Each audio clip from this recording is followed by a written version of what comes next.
ازيكم عاملين ايه؟ يا رب دايما بخير. وصفتنا النهارده هي سندوتش الجوع اخر الليل، وينفع للفطار وينفع للعشاء كمان. لو اول مره تشوفوني، انا اسمي ريهام. ما تنسوش تشتركوا في القناه ولايك وشير. يلا مع بعض نبدا. في طاسه على النار هنحط معلقه سمنه، واول ما السمنه تسيح هبتدي ان انا انزل بالفلفل الاخضر متقطع مكعبات صغيره، وابتدي ان انا اقلبها.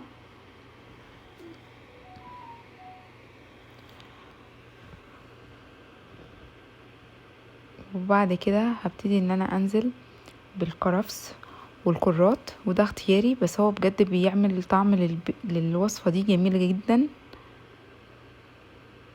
وهقلبها كويس.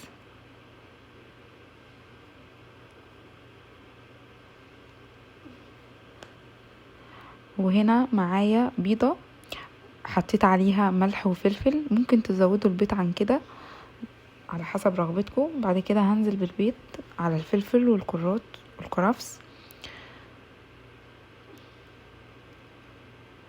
وابتدي ان انا اقلبهم مع بعض.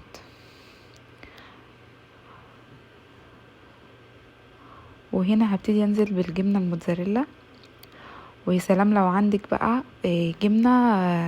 جبنة رومي او جبنة شيدر. وهنا نزلت بالفينو، بعيش الفينو، وممكن عيش عادي بلدي حطيته. وبعد كده ابتديت ان انا اقلب العيش عشان ياخد لون كده معانا، وبرضو يقرمش معانا. الجبنة سايحة والسندوتش من جوه تحفة. شايفين الجمال؟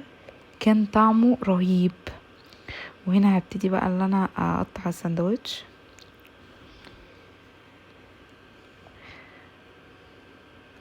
وبكده الوصفة خلصت معايا. اتمنى تكون عجبتكم، ومتنسوش تشتركوا في القناة ولايك وشير.